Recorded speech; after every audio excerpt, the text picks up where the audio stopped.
What's up guys, Mike here, the Detroit Borg, and today we finally get a chance to look at the iPad Pro, Apple's largest iPad and its most powerful iOS device. It's available in three configurations, a 32GB or 128GB Wi-Fi only model at $799 or $949, or you can get the 128GB version with cellular for $1079. This effectively means you will need to spend almost $300 extra to get a cellular version of the iPad Pro, which is also the only version with a GPS antenna for navigation.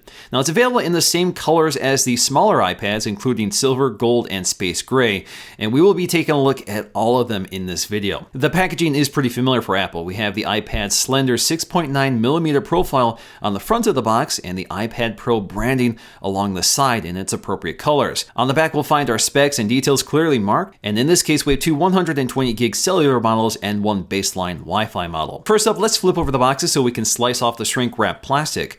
Removing all the plastic, we can flip over the boxes so we can lift the lids on all three of them. First up is Space Gray with its stealthy black bezel. Next up is Classic Silver with its bright white bezel. And following that, we have the Gold iPad Pro, which also sports a white bezel. Getting to the Space Gray model first, we can see that it's wrapped in a frosted plastic wrapper like most Apple products launched this year. The iPad Pro feels very light for its size, and at 1.57 pounds, it's about as heavy as the original iPad, which certainly makes it much heavier than the iPad Air 2, which is a little less than a pound right now. Next up, in stark contrast to the Space Gray, we have the silver and white iPad Pro, also wrapped in frosted plastic. And as you can see, in this case, we have a cellular version, which has a white plastic trim piece at the top for radio transparencies. And lastly, we have the gold model, which will match my existing gold iPad Air 2 and iPad Mini 4, which we'll compare it to in this video. This is also a cellular model with a white plastic trim piece at the top. Now, if we had a cellular version of the Space Gray iPad Pro, this piece would have been black instead of white. Accessories are the same for both, including a 12-watt power adapter, which is used to charge the iPad's large 38.5-watt battery, which should last 10 hours of normal use over Wi-Fi. The charger also has a removable wall adapter to add extension cables or international adapters. And of course, we need a lightning cable, so a USB Type-A to lightning cable comes included, which is nicely wrapped up. And lastly, we have a packet containing a SIM ejection tool, something you won't find included with the Wi-Fi models. Inside the packet, we'll also find a quick start guide, warranty information, and some white Apple stickers. Before we take a close look around, let's boot up our iPad Pros to get them set up for the first time. Incidentally, the boot screen on the iPads match the bezel colors for each iPad. Now, like the other iPads, the iPad Pro does incorporate Touch ID, which works with Apple Pay. The setup is a familiar process, and you can skip this if you want and set it up later. iPad Pro unfortunately does not pick up the lightning-fast Touch ID 2 sensor from the newest iPhones. So taking a closer look at the iPad Pro, we are confronted with a truly massive 12.9-inch 4x3 LCD IPS display with a Retina resolution of 2732 by 2048, which is good for 264 pixels per inch, making it the highest resolution display on any iOS device today, but with the same pixel density of the iPad Air 2. Now, like all recent iPads, the display is laminated to the glass with no visible distortion when pressed, although you can see the glass and display flexing if you press firmly. At the top, you'll find the venerable 1.2-megapixel FaceTime HD camera with an f2.2 aperture, which is good for 720p HD video. This is effectively the same camera we've had on recent iPads for a couple years. Down below, we'll find our home button incorporating Touch ID, which is covered in sapphire glass and surrounded with a color-matched metal ring, which acts as a capacitive trigger for the Touch ID feature. Along the back, you'll find no major design revolution here. It looks like all the current generation iPads with a rigid all-aluminum unibody frame and a polished color-matched Apple logo at the center, which is once again a standalone component and not etched into the metal. So again, nice attention to detail. In the upper corner, we'll find an 8-megapixel iSight camera flanked on either side by a set of dual microphones. The camera is also the same one we've seen for a few years now and is good for 1080p HD video with autofocusing and software stabilization. Along the top edge, we'll find the power sleep wake button, and nearby we'll find a set of volume controls with a polished indent between them. At the opposite corner, we'll find a headphone jack with a color-matched insert. And at the bottom, we have a lightning connector, again with a color-matched insert and metal surround. On the cellular models, we'll find a nano SIM tray on the lower right side with an Apple SIM already included.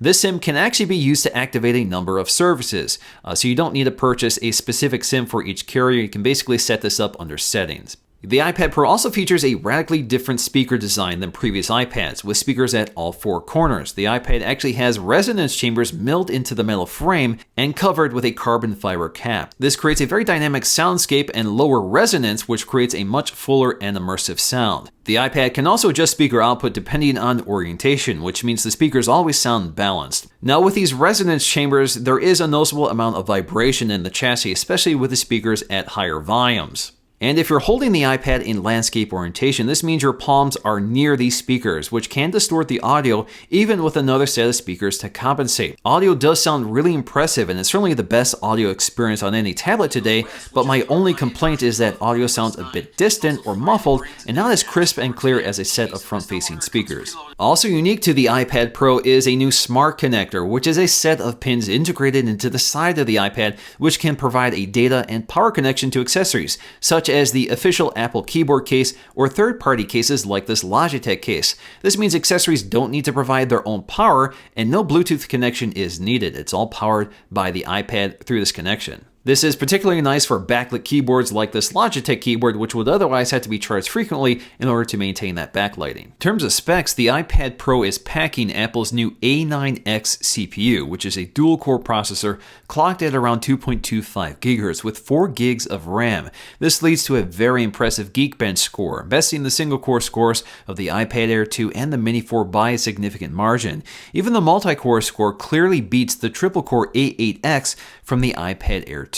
And believe it or not, the iPad Pro actually bests the MacBook by 1,000 points for both the single-core and multi-core score. iOS 9 is effectively the same experience on all iPads, but the screen real estate and processing power makes effective use of iOS 9's multitasking features.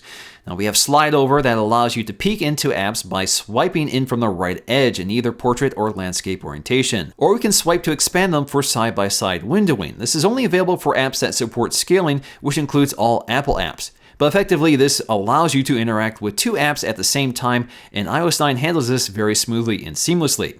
Perhaps the biggest software tweak for the iPad Pro is the new software keyboard, which is nearly the same size as a full-size Apple Magic Keyboard. That's because we have this large screen to work with. Now, this new software keyboard adds a number row at the top, in addition to conventional punctuation and function keys like Caps Lock and Tab. Effectively, it's nearly identical to a classic Apple Mac keyboard with a few tweaks and omissions. This makes it easier to type on the iPad Pro keyboard like a traditional keyboard, but it's still hard to get used to since there is no physical feedback, and it's hard to maintain your fingers near the home row without resting your tips on the glass. Unfortunately, especially in the iPad Pro's case, you can't split the keyboard for thumb reachability like you can on the iPad Air 2 and iPad Mini 4. The camera app doesn't add any new tricks from previous iPads. We still have time-lapse and 120 frames per second slow motion.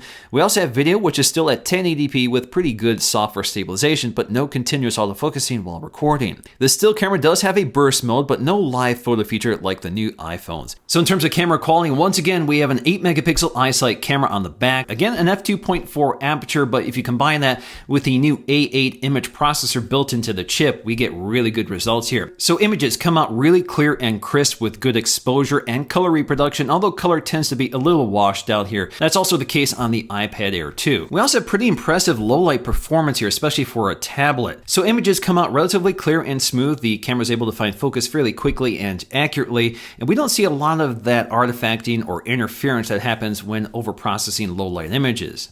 Video also looks great here, so Apple has really good software stabilization. There's no optical image stabilization here, but we do get excellent results in terms of handheld video. The only problem with this camera is that we do not have continuous autofocusing, so you will have to tap the screen to adjust focus if you change your shot. But again, video comes out clear and crisp with good detail, color reproduction, and exposure. So overall, a great camera system, very much like the one on the iPad Air 2. The iPad Pro is a significantly larger tablet than the iPad Air 2, and especially the iPad Mini 4. In fact, the iPad Pro has 70% more screen real estate than the iPad Air 2. Now, compared to some of Apple's laptops, the 4x3 iPad display is actually much larger than that of the MacBook, and it's closer to a 13-inch MacBook Pro. And once you start adding keyboard accessories, this actually turns into a fairly large laptop. We also get a host of new accessories for the iPad Pro. The two biggest ones are the Smart Keyboard. We're going to have to take a look at this in a separate video because it's not launching alongside the iPad Pro in retail stores. We also have the Apple Pencil, which is a stylus designed specifically for the more sensitive touchscreen